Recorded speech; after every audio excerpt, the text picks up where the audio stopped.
She is muted. Yeah. Okay. This is what happens inside my head when I am at the peak of losing my mind.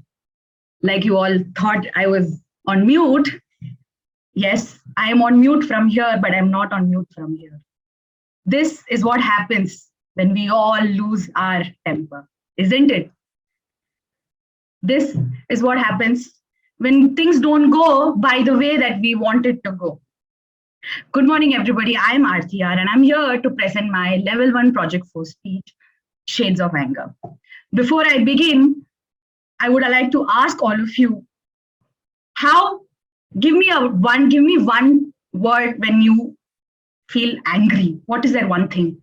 Angry or anger? You can put it in the chat box. I'm angry. What is the one thing that happens to all of you? If you could just put it on the chat box. Arey yaar.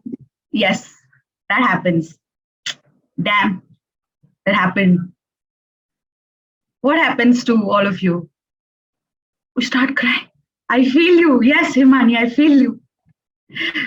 We have a ways of expressing, throwing things. I know, right? Hopefully not on others. Hulk smash. Oh, Hulk smash. Asking the other person to speak slowly. That's very nice and polite. Not to ask someone to speak. Oh, yeah. Oh, my God. I know that feeling. Yes. So I don't feel like doing anything. So I clean up my cupboard. Oh, yes. So it kind of psychologically helps us to clean our, mind also inside. I agree that I can relate. Just sit somewhere quietly. Yes, Gata. I think spending more time with ourselves will help us calm down. Well, yeah, the first emotion that I emoted, I think, was obviously the mind voice that happens. It's something that goes in our head, but we can't do that everywhere, right? If at all I could do it, I just only wish if my brain had a voice. I think all of you would be deaf by now. I can't be that too loud. So before even I started learning Bharatanatyam, where we are taught to express we are taught to emote, my first encounter to experience anger or to take was through one of my uncles. His way of expressing anger would just be at one stare, would just that silent, nothing.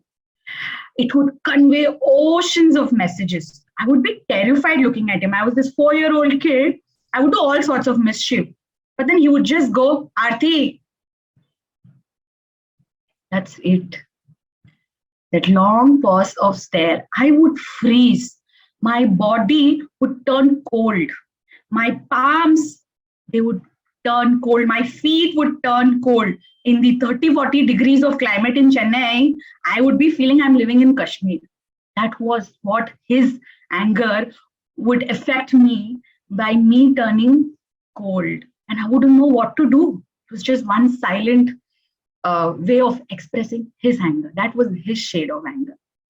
I remember I was always this yapper and a non-stop talkative student throughout my school life, college life. During my kindergarten, my teacher said, wherever I make Aarthi sit, she talks. Same during the 12th grade. So my teacher's way of showing their anger was only changing my place. So that was their subtle way of, that was their shade of anger. But these experiences made me feel that, you know what, no matter what you do, I'm not going to stop talking to people around me. Over the time you grow, you make good friends, and you have this best friend. She is my best friend. She's this my she could be this love of my life, or he or she, they are that best friend of yours. And there's this slight possessiveness that you always have with your friends. But when that possessiveness turns to be a little insecure way of expressing that anger, what happens is, with one of my friends, she is still my friend, Uma Shankri. She's his best friend and my go-to person. So she was in school. I used to always feel very possessive when she starts making new friends, irrespective of the gender that she makes friends with. I used to be possessive with anybody that she talks to. But my way of expressing that possessiveness was through anger. I used to fight with her. I used to bring fight something or the other way. And eventually, she stopped being friends with me. My shade of anger didn't help her. She said, Aarthi, this is done. I can't be friends with you because you are trying to put me in one box. She said, no. And I was hurt. I was shattered. What happened? I tried expressing my feeling of possessiveness through anger, but the underlying emotion was possessiveness. However, throughout 6 months after that, we eventually got back, and she's still my best friend. That was my shade of anger there. I always love eating. I still love eating. I've always loved. With today's lingo, we call it foodie. Okay. Imagine the vehicle without fuel. Would it move? No, right? So that's my body. I wouldn't, my brain would not function, my body would not function without food. No. So I would stop, my system would stop processing. So those are my hangry shades. When hunger and anger comes together, I tell my people, don't talk to me till I sip my coffee or till I have food in my mouth. I could have crankier days the next day. So for people like for people like me, at least for me, the first or the initial moment of trigger of anger would be through siblings, because I always grew up sharing my room with my sister. She was always this first person. You know, you've always had this 4 years of your life for all your 7. This one new baby comes into your life and turns out to be a child, and then starts, and you have to share things. No, that doesn't happen, right? That's no. So my shade of anger where I see there is when she doesn't listen to me, when things don't happen my way. I am a person who likes to be on time, at least. She's the person who would sleep till 7 o'clock for a 7:30 college. I get so furious. I get so furious that I would sometimes, somebody likes it, things. I wouldn't mind. I wouldn't mind. We don't see what would happen to the other person. I don't want to see that shade. I wouldn't want to see that. No. She seems to be this immediate trigger point of anger for me. I'm agitated when she does exactly opposite what she's supposed to do. I like to have things planned, but she finds peace in a mess. She's this night person, I'm a morning person.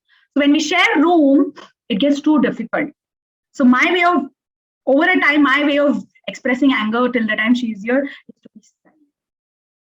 That was my shade of anger. I said, you know what? I am not going to utter a word. No.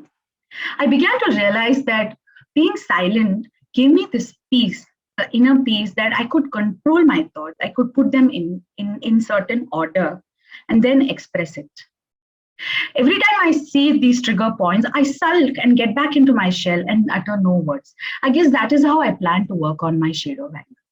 Or rather, my silence conveyed that, you know what, I'm pissed.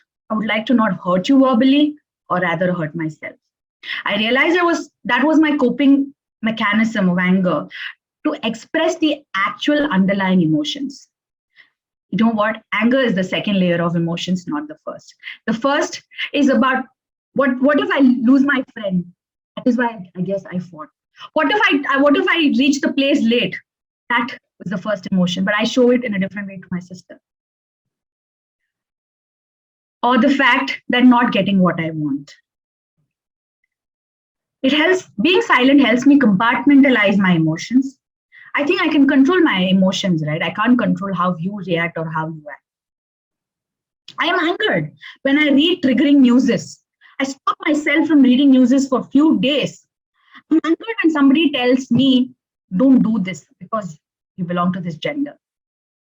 I would rather not do because I don't feel like doing, or I would ensure that I do it. I'm angered when somebody says no to me in terms where I decide what is yes and no for me. Right?